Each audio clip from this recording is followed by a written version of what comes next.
Hello, everybody, and welcome to Strip Search, the comic strip podcast. As always, I am Pete Chianka here with my partner Dave London. Hi, Dave. Hey, Pete. We didn't take too much of a break in between our podcast episodes this time. We're back in short order. How are things with you? Things are fine. No complaints. Weather's warming up. I don't think we have winter in New England anymore. I think it's perennially spring now, I think up here. It is, I mean, but it wasn't, but not a nice spring. It's not No, spring no. the way you think about it in the movies with the birds singing and the sun Right. shining. It's just sort It's of. not Disney with the bluebirds and the deer and the yeah, yeah. Yes, it's Right. kind of like sort of not too cold, but not nice either. We didn't have any snow this year. It was just very, yes, not a traditional New England winter, but I guess this is the new normal. And I have my annual winter cold now as we head into the spring. So that's a great way to start your spring off, sneezing, sniffling, et cetera, et cetera. So if I Exactly. sound a little stuffy, I apologize in advance. I thought that was just your attitude. It is. It's my personality, basically. So we are here with a terrific guest. This is somebody we've known forever, Jonathan Todd, who has a great new graphic novel out. So we'll be catching up with him in a few minutes. But in the meantime, what's on your radar in the comics world?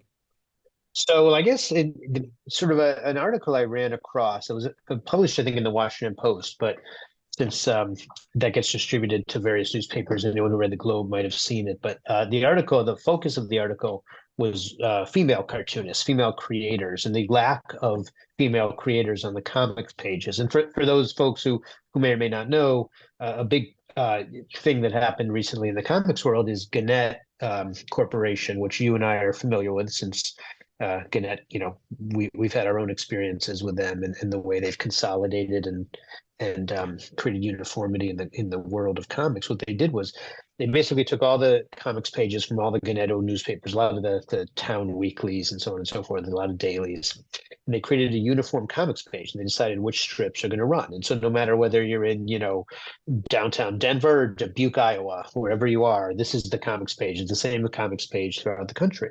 And the criticism or the critique is that the female cartoonists just aren't represented in these more male dominated, and so that's a negative, obviously. Right. And we talked in our last episode to Will Henry, who does Wallace the Brave, and he got when they, people who heard that episode know when they consolidated, they kicked his strip out of his hometown newspaper in Rhode Island, in Providence, Rhode Island, despite the fact that presumably people there would, want to see a local boy done good with very successful and popular comic strip. They wound up getting it back in on another page. That's something the local editors were apparently able to do. And I think I do think there's some leeway in terms of what you pick. So they might not all be 100% identical, but they're basically, very little leeway in terms of what gets put in and what gets left out. And as a former employee of Gannett, I can say that they're experts at creating their own problems. Well, If they yeah. had sat down and looked at it, I think with a more careful eye, they would have realized, at the very least, have representation of different types and styles of cartoonists. That means women cartoonists. That means cartoonists of color. And it's sort of a two-pronged problem, I think, because in addition to leaving out these very talented artists, they have a preponderance of what people call zombie strips or whatever, these strips by cartoonists who literally are retired or dead, and they're just rerunning their old strips over and over again. I love Peanuts as much as the next person. I got Charlie Brown on my shirt. You could see if you're watching us on YouTube. But do we really need to run Peanuts over and over again until, throughout eternity, when there are so many talented cartoonists coming up with strips now that could be running? And interesting, another part of the article, or sort of is part of the article, they interviewed some female cartoonists, for example, Hillary Price, who does Rhymes with Orange, a couple of other folks, and their income is being depleted because of this, right? Because Yeah. they're losing newspapers, so that's affecting their bottom line. And one part of, and this sort of dovetails in with today's guest. But something that cartoonists are doing to compensate for that is they're having to look for other ways to take their art out into the world. And one of the ways is by writing books. Um, and so here I've got the as we're going to see today when we get to Jonathan Todd, this is a novelette, a cartoon novel that various a lot of artists are promoting and creating, and we've had a lot of guests on our show that have done these books.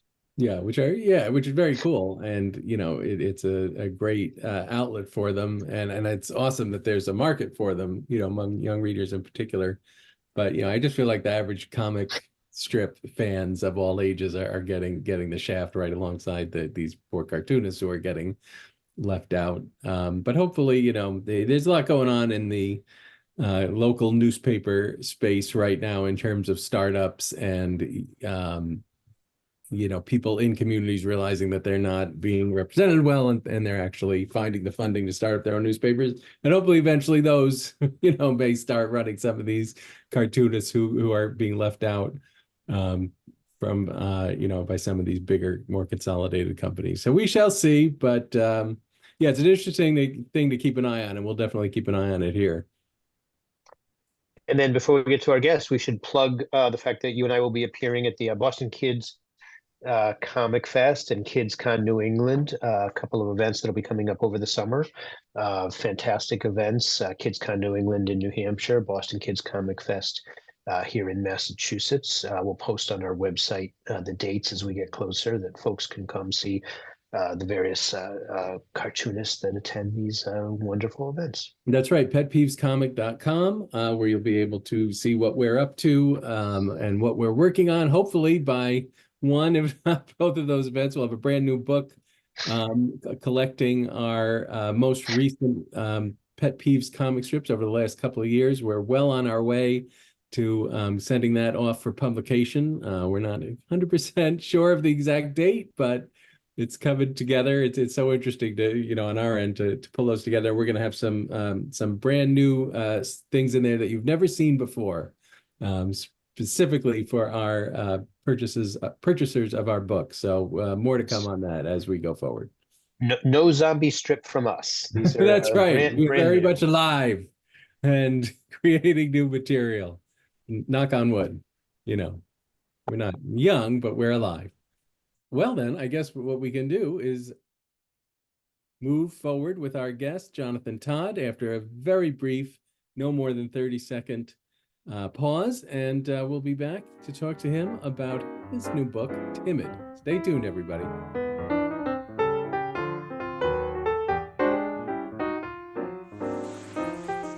Hello, everyone, and welcome back to Strip Search, the comic strip podcast. I'm Pete Chianca, here, as always, with Dave London. And now's our favorite time of the podcast when we get to introduce our special guest. Jonathan Todd is a cartoonist and former second grade teacher who can frequently be found teaching cartooning to children in schools and libraries all over Greater Boston. His cartoons have appeared in dozens of newspapers across the country, and he is the co-founder of one of our favorite events, the Boston Kids Comics Fest. His new middle grade graphic novel, Timid, is being published by Scholastic. It tells the story of Cecil, a young Black boy who's just moved with his family from Florida to Massachusetts and who has trouble fitting in, and who is also a would-be cartoonist. I should mention that too. Jonathan Todd, welcome back to Strip Search. Oh, thank you, Pete. It's such an honor to be here. Hi, Dave. Hey, thank you for having me. No, this is great. We've been, working with you for a long time. We love the Kids Comic Fest. We've been involved since the very first one and have done everything we can to help publicize that. And during that whole time, I mean, this book has been many years in the making. I feel basically as long as we've known you, you've been working on it in one form or the other. And now it's actually here, you can hold it in your hand. That's got to be so exciting. Can you just talk a little bit about what the process was like and how it got started and how you were able to bring it to fruition? Yeah, the process, the seed of the idea started when I was in middle school, but I had no idea that it would be a graphic novel. It was more the experience of frankly being shocked in my first day of middle school, and that inspired the book. In brief, although my family is from Boston and we lived in Florida for about 5 years, and then we moved back up, I went to my family moved to Wellesley, Massachusetts. But back in Florida, I was kind of a popular kid. It was sixth grade. I was into comics, and we made the kids' comics journal. I had my classmates make it with me. But then when I moved to Boston, suddenly I was in a big middle school, and all the friend groups had already been formed. And I was really I was kind of frozen when I walked into the cafeteria, and all the other black boys were at one table, and I had never. That was my first time seeing kind of a racial segregation in that way, in like a really intimate way, and because in my old school I was at predominantly white probably white elementary school, and I never felt different than from all the other kids. So it was the first time I felt like, based on the setup of the cafeteria, that I was somehow supposed to choose to go to, a table for all black students. And it was just, I really was frozen. And that feeling of really confusion and shame, it kind of stayed with me. And ultimately, like 30 years later, inspired my book. So that was the impetus. But then other things happened, as far as I wanted to be a political cartoonist, but that didn't work out for me to be a full-time cartoonist. So I rediscovered comics, and they were, at the time, they're in alternative comic. They were doing a lot of confessional type comics, and I thought, at the time I didn't see a lot of things for kids that were really true to life middle school things at that time. And so I thought, what if we did this kind of alternative comics, but for kids? So I thought back to middle school and how hard it was. I thought, hey, this might be a good idea for a book. Sorry for the long-winded answer.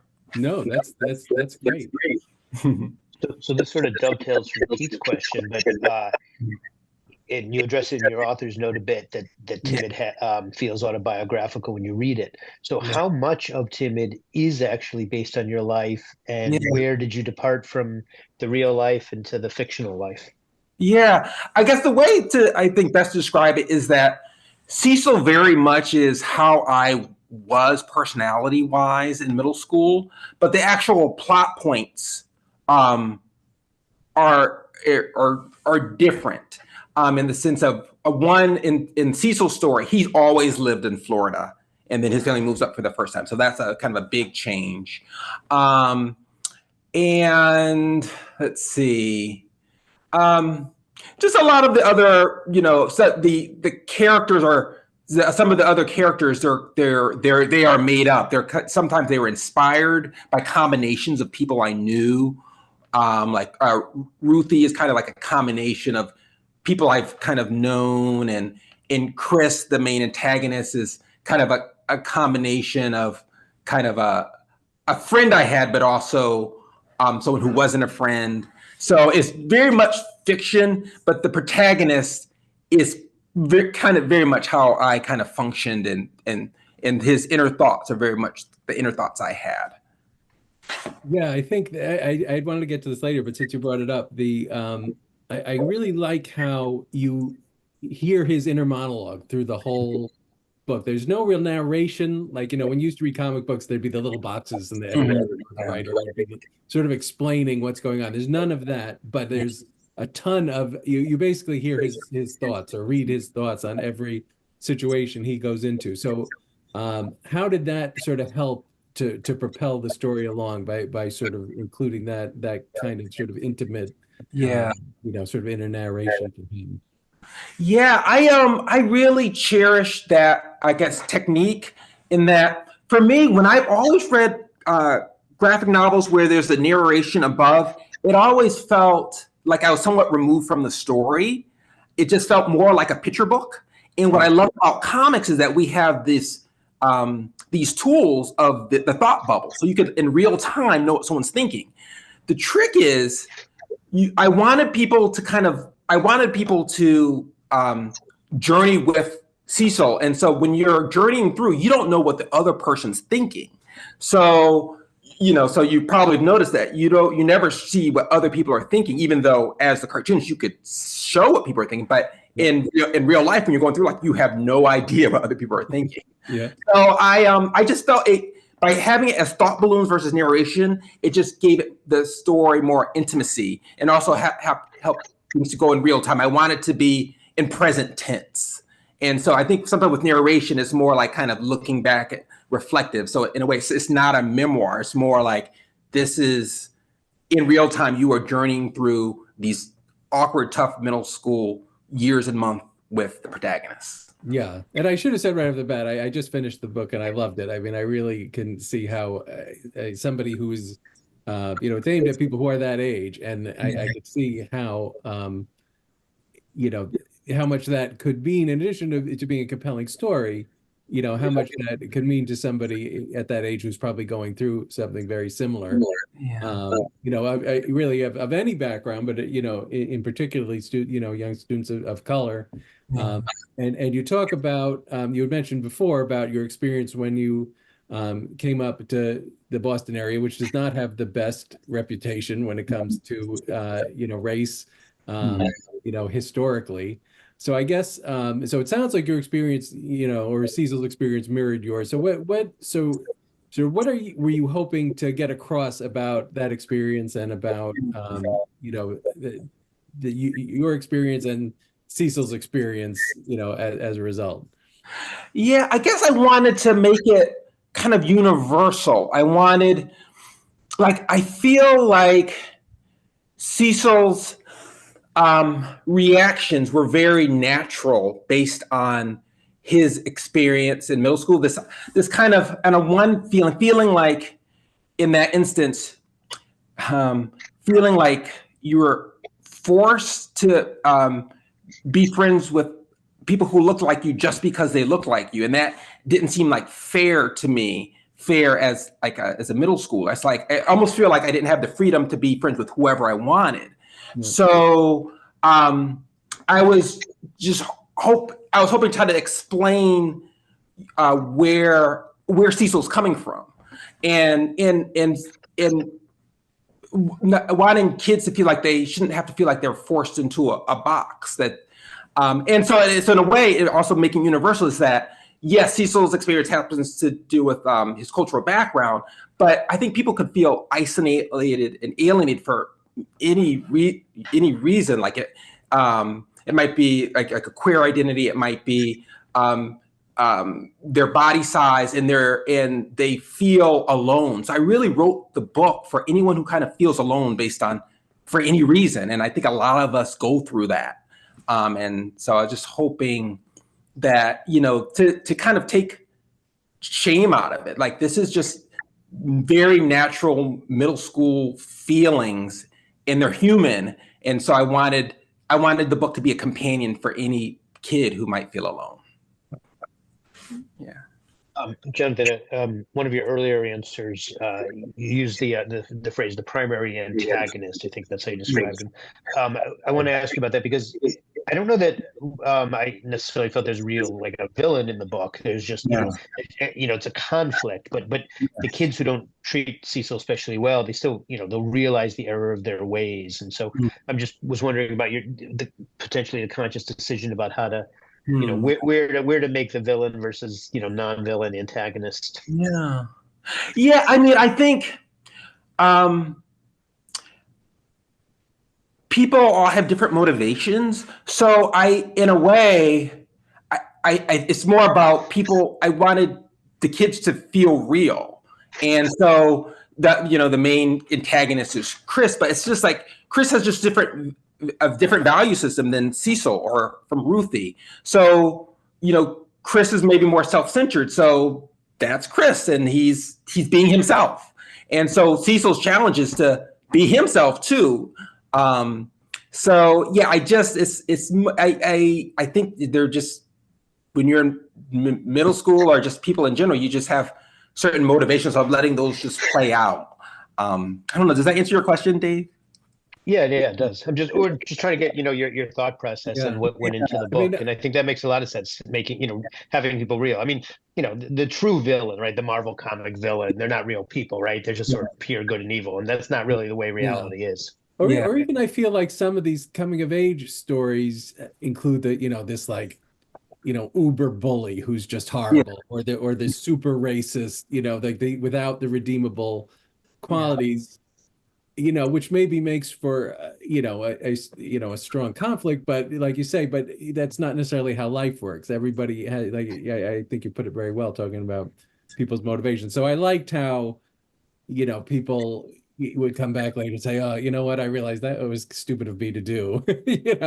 Everybody in the book is sort of, even though Cecil's obviously we were focused on, but you could see the other characters going through their own sort of learning Yeah. processes as they age. I'm wondering, did you get pushback or input from Scholastic? I mean, this is a big publisher. They did Harry Potter. I mean, Yeah. you don't get much bigger in terms of children's publishing. Did they ever say, "Hey, we need a big bad here," or did they give you advice or notes in terms of how they wanted to see the story progress? Not, not really. I mean, first I want to say Scholastic, they have been above and beyond my expectations, just from the editorial process, from the marketing. I mean, I felt like royalty, just the rolling out the red carpet. They've done amazing promotion. I also want to give a big shout out to my editor, Cassandra Pelham Fulton. And she was just very great editor as far as just helping guide the story and giving me feedback. What I really love the writing and editing process. Some people hate like rewriting and revising, but for me, I mean it always makes it stronger. And the editor's job is not to tell you what to write, but just to say, this might be a hole in the story, and it's up to me or as a writer to kind of correct it. But I love, because it's fiction, so anything's possible. So I love the challenge of rewriting, and it just gets better and better. And to that end, also regarding the characters and motivations, as we talked about earlier, one of my passions is to teach cartooning the kids and to teach creative writing to kids. So that's one of the exercises I do with kids, is that when they're writing a long story, they have to have the protagonist, but the main thing is, what does the character want? And that'll propel the story. But then when you have other characters, what do the other characters want? And so then that's where you get into conflicts and makes it interesting. So I'm going to ask you my bread and butter question. This is where I like to sort of geek out with the tools that. Yeah.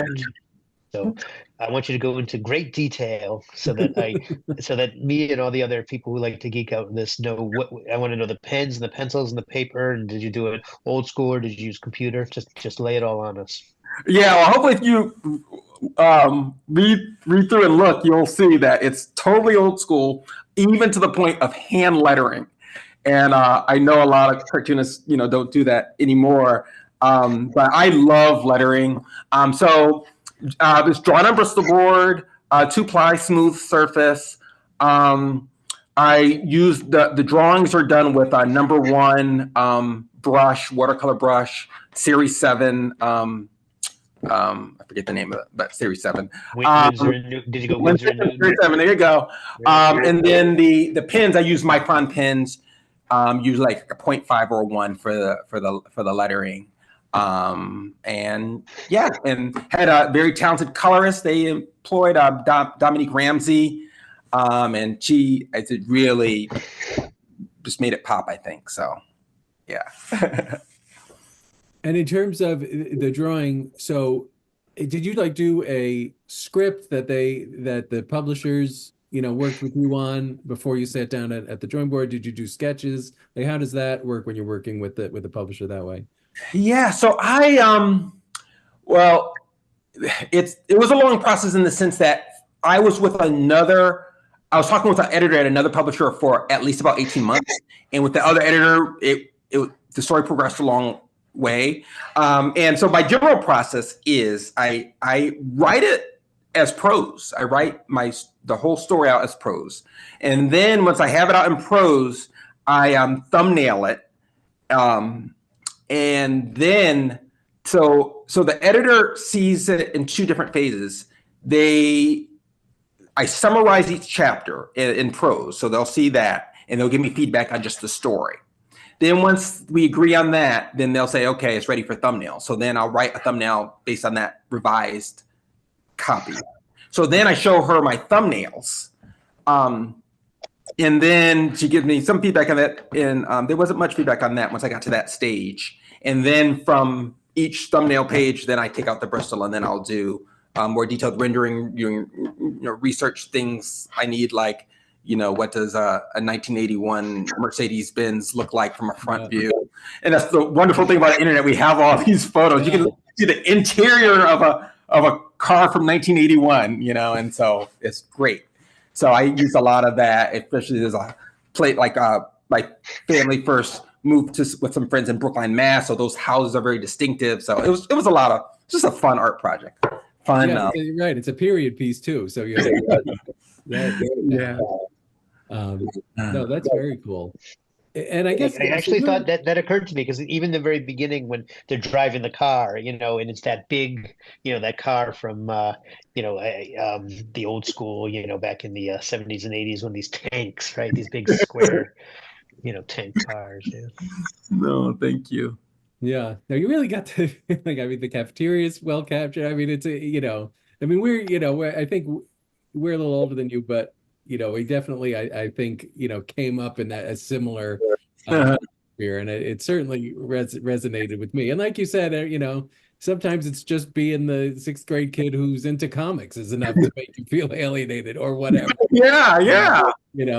Because it's nerdy or this or that. So I think there's very few people who will not relate to this in some way or another. Thank you. So I guess this is.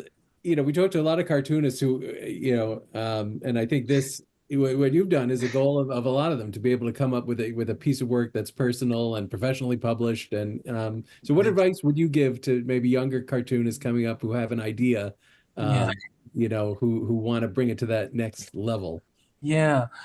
I mean, my advice is just to love what you're doing. I had no idea that Scholastic would end up publishing it.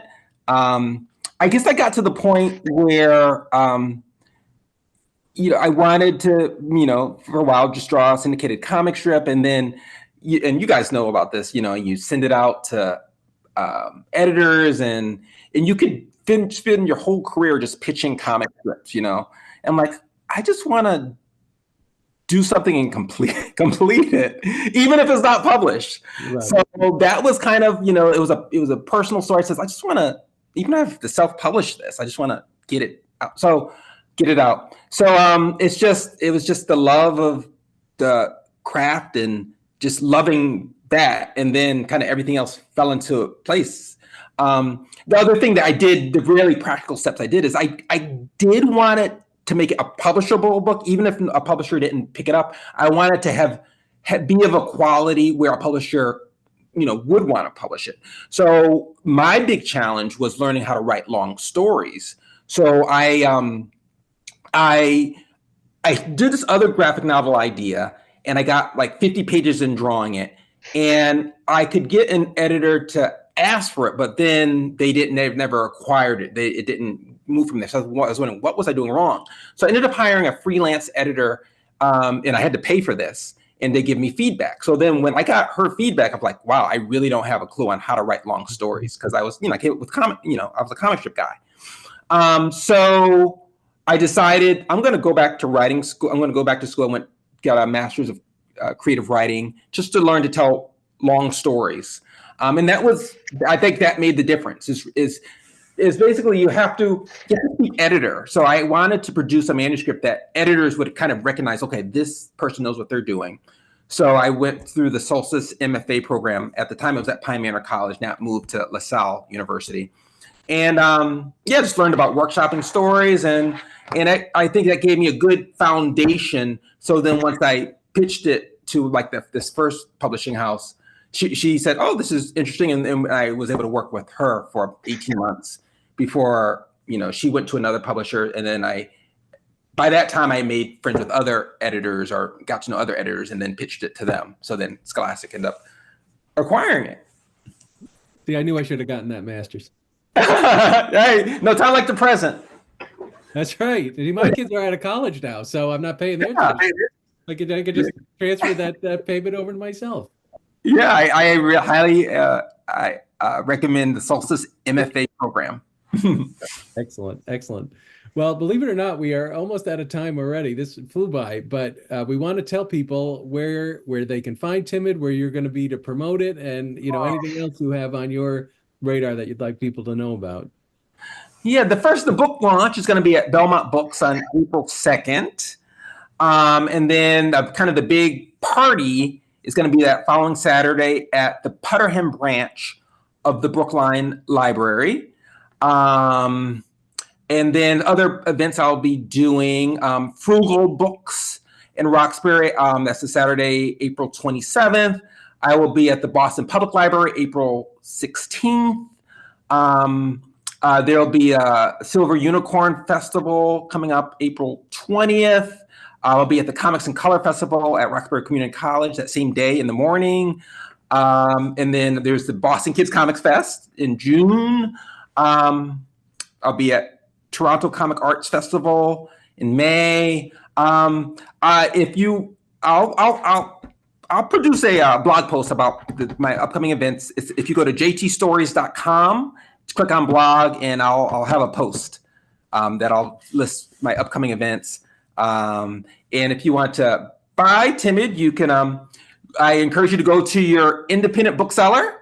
There's a lot of them in the Boston area. We're lucky about that. But you can also get it at Target. I've been honored. Timid's going to be the April book club pick. Wow, so that's great. You should be able to walk into a Target in the month of April and find it. Yeah. So yeah, where books are sold. Praise the Lord. You can find it.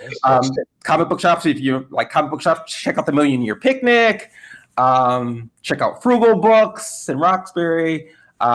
We have a lot of great places around town. This is awesome. I mean, I have to say, you love it when a nice guy who loves what he does makes good and has such an exciting project come to fruition, because it's always, sometimes it's not so nice people who seem to come out on top. So we speaking for me today, we are just so happy for you that this finally is going to be out in public, and that you're going to be able to be out there sharing it with people. And we'd encourage everybody, if you know a middle schooler or were a middle schooler at one point in your life, get yourself a copy of Timid, and if you're in the greater Boston area or some of these other places, pop out and visit Jonathan to say hello. Oh, thank you for your kind words, guys. No, it's an honor to be in community with you guys, and I really appreciate your promotion of the Boston Kids Comics Fest. And no, it's an honor, and fellow comics nerd, just love the craft, love it. Absolutely. And everybody else, we will be back with another episode of Strip Search, the comic strip podcast. We're going to be catching up with our old pal Bob Eckstein, another very accomplished cartoonist who has a new book coming out. And I'm sure we'll have plenty of other comics-related topics to let you know about. So, Jonathan, thank you for being here. Dave, wonderful to see you as always. Thank you, guys. And we'll see everybody soon. Take care. And bye for now.